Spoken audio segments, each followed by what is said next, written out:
Hi everyone, welcome back and welcome if this is your first time seeing myself and Chris, who's next to me, talk about leadership. So I'm Anna Dakey and Director, Counsellor and Speaker at Journeys, and Chris Mann next to me is Director of Lifelong Leaders and Pastor at Mawson Lakes Community Church.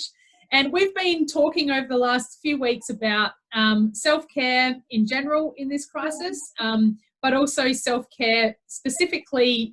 Today we're going to be talking about as a leader.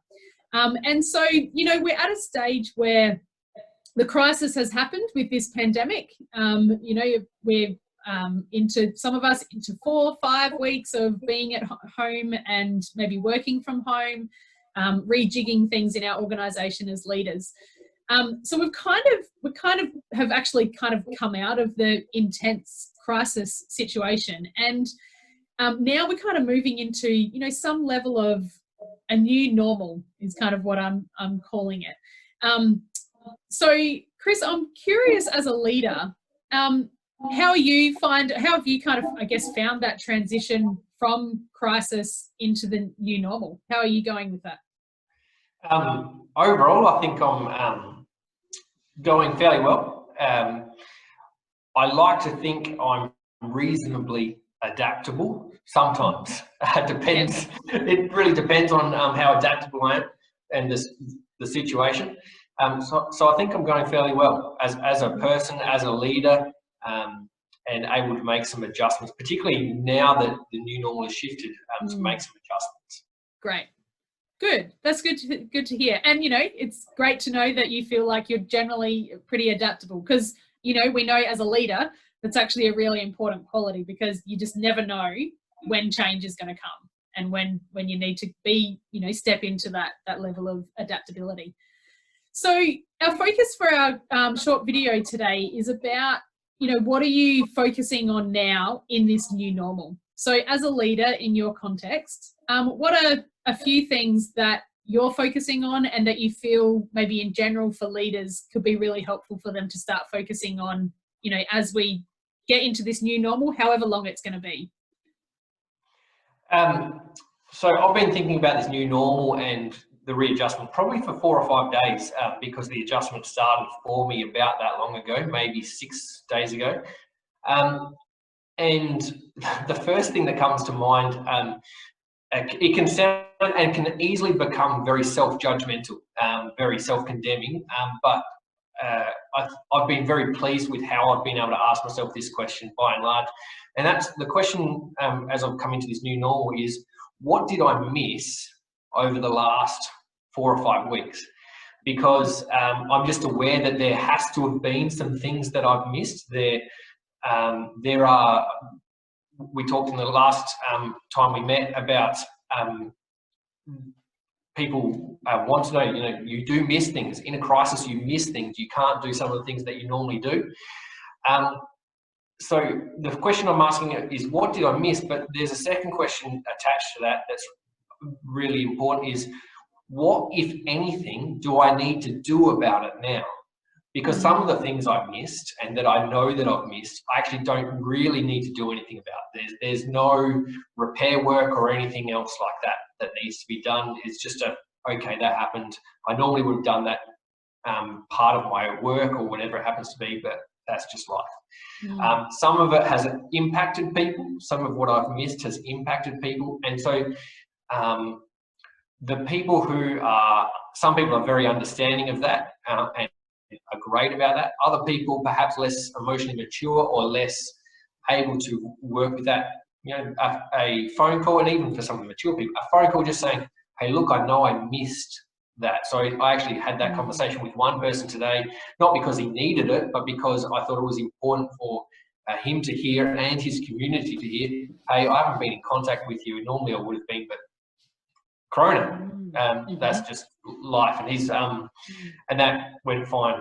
So, you know, what do I need to do now? Do I need to do any repair work? Most things I don't have to, in part because I have a very good community by and large.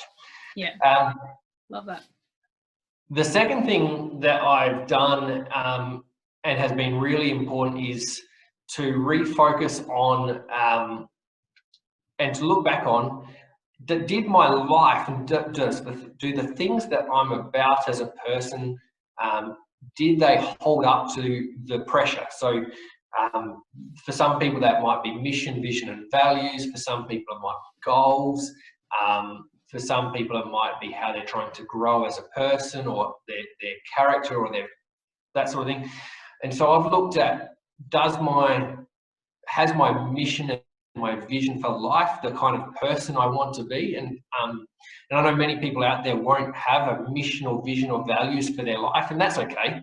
They shouldn't feel bad about the fact that they don't have those things. 99% of the world's population at least don't have those things. And it's always a work in progress. They might have those things and never have written them down. So I have them, I rework them every 12 months or so.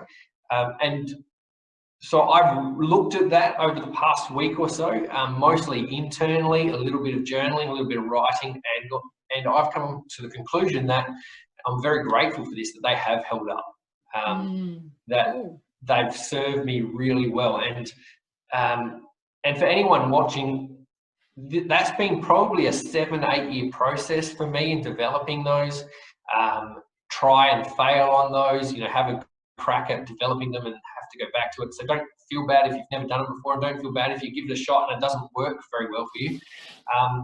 There are people like Anna and I who can help with that sort of thing. So don't feel bad if you don't have those kinds of things in your life. But that's been what I've focused on. Just to jump in there, I think that is so good. And what you're demonstrating is what it looks like for a leader who has worked on your self-awareness over however many years. Because what you're talking about of focusing on currently so far with what you've shared is that ability to self-reflect. So you've looked back and gone, okay, what have I missed in the last couple of weeks or 4 weeks, and what do I need to do about that now?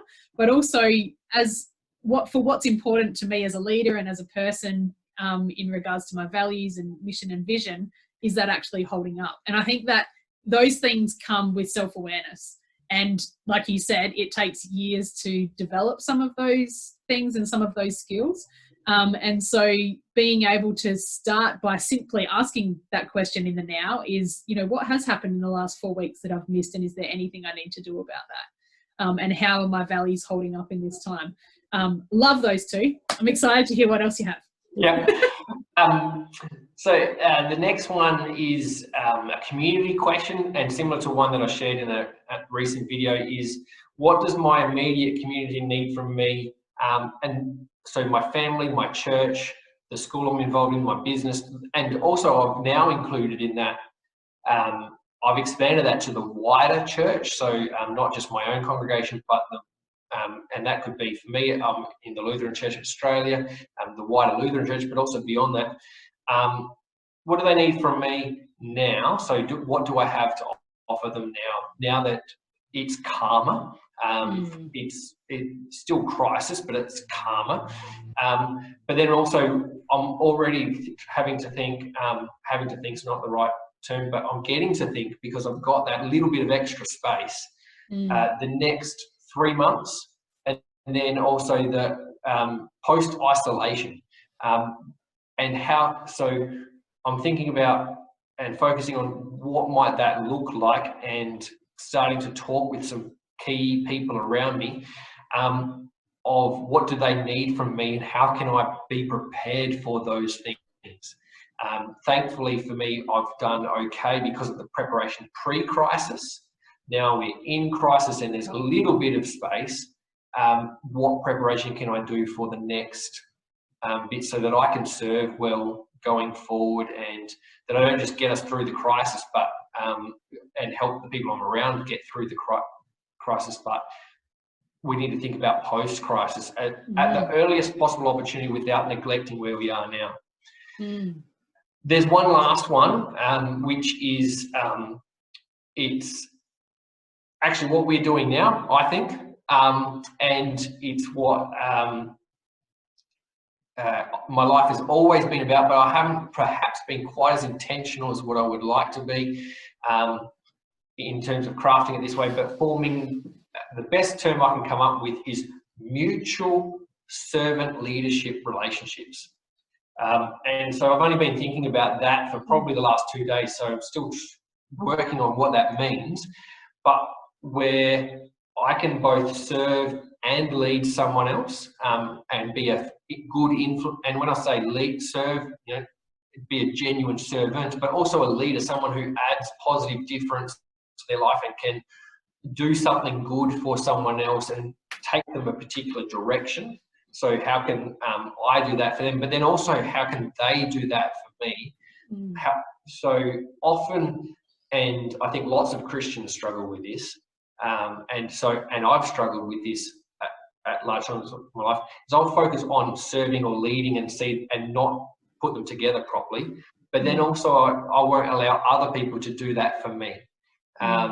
So I'll forget that there's actually things that other people have to offer me, that I could receive from them. And that could be leadership, that could be how they could serve, that could be a resource that they have access to that I don't. It can also be in getting paid for doing work that I do in the business world, because often I'll donate time and energy and resources. And sometimes how someone can serve me or lead me is by paying me for that work, when often I might offer that at a greatly reduced cost or at no charge. So there, and I know that's probably a lot, but I've probably had the most time to reflect in the past week that I have had for well over a month. And so my brain, I guess, has just come with all these things to focus on. And so in a sense, I'm not less busy, but I'm far less stressed, as in having to produce and serve fast. So that's extra space has created some options for me. Now, I might not pursue all of those, but they're things that my mental energy is at least heading towards. Yeah, absolutely. And I think because we're coming into that new normal, you know, there's some level of routine starting to happen for people. And in that, as you said, you have different amount of time available to you now. And I think it's really wise for us as leaders to be starting to go, you know, some of us might have thought, oh, it'll just be for a couple of weeks and then we'll go back to normal. So that might be something someone's processing, but is kind of going, you know what, actually we're learning this isn't just for a couple of weeks. There's going to be a new normal for a while. Then things will go back to another new normal, whatever that will look like. And so I think it's great that in the now and the current new normal that you're sitting in, Chris, is very much about being able to go, well, how can I continue to serve the people that I serve? How can I create mutual relationships and collaborations? And what does it look like, you know, to look to the future when we're post-isolation?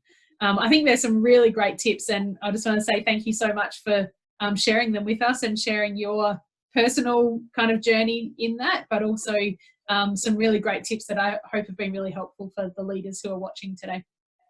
Thank you so much. You're welcome.